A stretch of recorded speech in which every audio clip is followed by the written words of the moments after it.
On the line, Joe, it says on my call screener, officer working on riot lines in Ferguson. Joe, good afternoon to you. Thanks for calling in today. So you're out there working. Are you working with the crowd, the protesters and rioters there in Ferguson? Yes, we are. Give me some of what's happening there? What's it like today? I mean, I know daytime there are there's peaceful protests, and then at night that's when everything seems to kind of fall apart. Give me your perspective on this. Are you yes. with Ferguson PD, or are you with the Highway Patrol? No, I'm with another department. That was part of my comment. This is a multi-jurisdictional. We're all helping each other, and I know It looks very militaristic on the news to see all the armored vehicles in one place, but those are spread out normally, 20 miles apart from each other for different departments. And I've worked with those cars just because they're all together at once. This is a unique situation. They're not always in Ferguson. They're not Ferguson's fleet. And every night when we take fire, those things are saving our lives. Otherwise, we would just be standing out on the street with no cover. It's rolling cover, and we need it.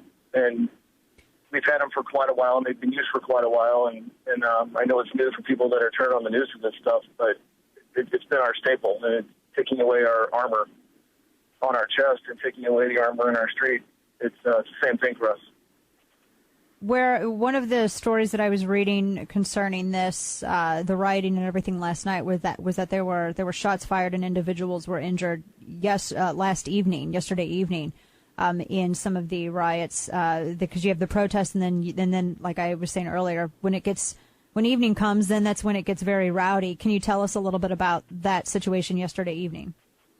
I'm not allowed to. I'm not calling on behalf of my department, so I'm not allowed to comment on something that they may have already commented on.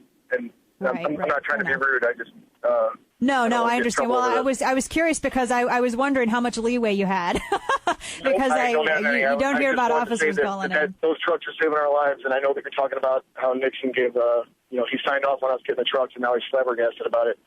Right or wrong? Yeah. What do you make of that? Because what do you make of that story? Because apparently, because Ferguson's had them for a while now. Yeah, as they're not needed, and they get handed down, or it's just the funding. The one that I used to ride in was built brand new just for us, and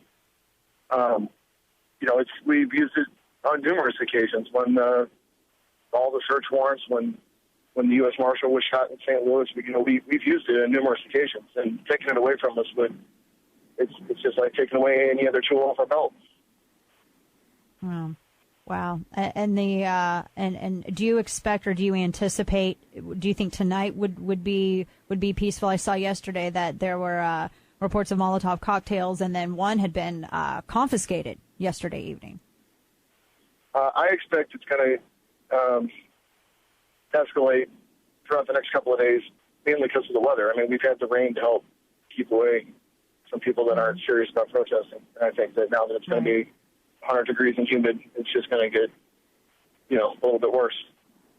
So you were saying that it was multi-jurisdictional, and I realize, you're saying that you can't speak on behalf of your particular department, whichever one that may be. And I'm being very careful as well in all of this. I know the National Guard yesterday evening was protecting the police command center so that would free up officers to police. Is that sort of how the structure was last night? Yes.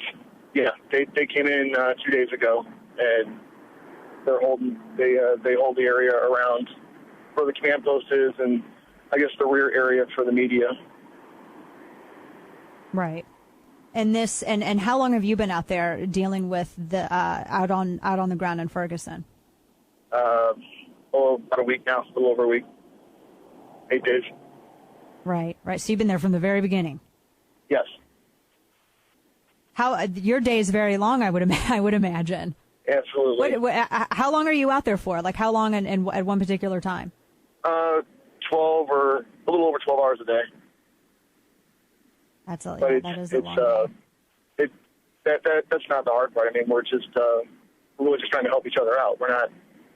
Right. We're not worried about who has to work a longer shift and who has to stand where. It's if someone needs your help, they need your help. That's why we raised our right hand. Let me ask you this quick question too, and I know that we've heard a lot about this from community leaders in that area. We've heard a lot about this from Senator Claire McCaskill had been speaking out about this too. And I have friends who live in Ferguson who were mentioning that there are a lot of people who are coming in from outside of the area. Can you speak to that at all? I mean, the way it is now, obviously there are more people there now, even last night, than there were Sunday night, Monday night. Can you speak to that? I mean, do you get the sense that there's, sort of a division, that you have the residents in Ferguson and then you have some of the outside people who are agitators? Absolutely. The residents of that community couldn't be any nicer and more welcoming to us. It's a pleasure to get to meet everyone that I get to meet. They're wonderful people, and I'm glad that I got to go up to that neighborhood that I never get to go to and talk with them. They love their community. They keep it clean. I think it's fantastic that the kids go out, the high school kids, and they try to clean up after the unwanted people. They go out there every day and they do it, and they're not wanting to get interviewed or anything. They just want to clean up, and I applaud them. They're doing more than we are. Wow. Yeah, well, and that is, we've seen a lot of photos of that as well, of people coming together and cleaning up the community and that. There's so many questions I would like to ask you about this, because I don't think a lot of people who are there in Ferguson, who are on the law enforcement side, not enough individuals, are speaking to this.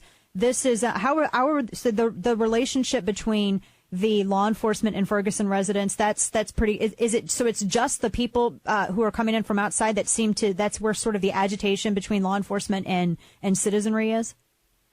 It appears so. I'm not interviewing every single person and seeing where they came from, but whoever I talk to that they approach us and say thank you for being here, I'll strike up a conversation with them and we'll talk, and it's a pleasant situation. It doesn't really get bad, or there's not a whole lot of angst in the air until later on at night. Right. Do you think that the curfew should be back in effect? Is it easier with a curfew or without a curfew? I think it's the same. The people that are out there causing trouble aren't obeying the curfew anyway, so it doesn't matter to me. Right. Is there anything that you would want to share as well? To give people, like I've said before, I've been critical of law enforcement chiefs, but I really do appreciate, the men and women who put the uniform on, and they're the ones who go out there, and they're the first line, the first association sometimes that people in the community have with law enforcement. They're right there. They're the tip of the spear. What would you like to share with folks that you don't think is being shared, or that you don't think is being told in this particular story, in this situation with Ferguson? Well, it kind of feels like the media is not really telling our side of the story, but we don't really have a side in this story. We have a job to do, and we do it. We just don't want to, we just don't want to get beat up over it, in the media, not physically. So to say that I want you to tell my side of the story seems self-centered, because we're not the story. So I think they're doing the best they can, and the people that are protesting are just doing the best they can to try and get their story out and not have it diluted with what the protesters are bringing in. So we're just going to keep going out there and stay on the line, and we just want to say thanks to those that like us. Joe, I appreciate your call in today and your perspective and sharing all this with us. Thanks so much, and stay safe out there. Yes, ma'am. Thanks.